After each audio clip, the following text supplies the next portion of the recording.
Hi, today we'll be going more over um, data frames. If you haven't watched the previous video already, I recommend you watch it and we'll get started.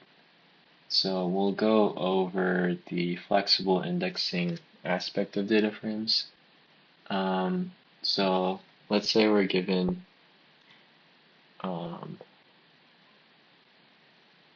actually let me go to this one. So let's say we're given this data frame right here, or let's actually use this one.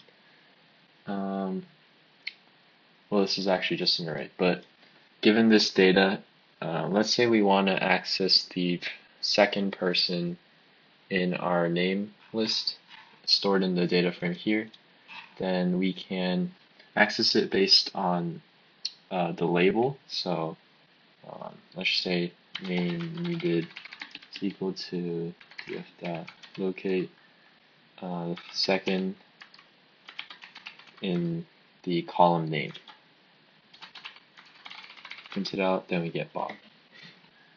So we can also just select a single, a single row.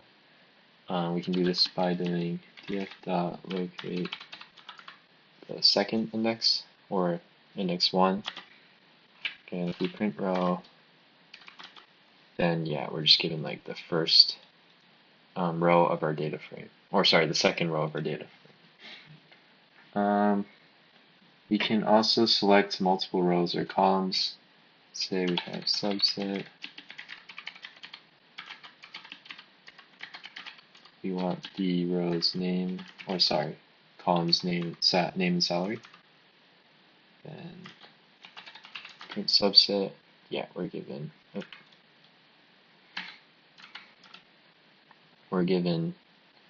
the columns we selected.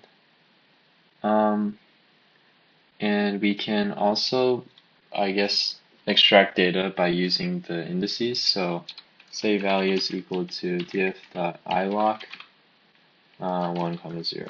Then we get Bob. So instead of using the row, the label, we're actually using the real index. And yeah, you can basically do the same thing where you can do row is equal to df.ilock 1, and we're given the second row. And we can also select like a range of rows and columns. So subset df.ilock.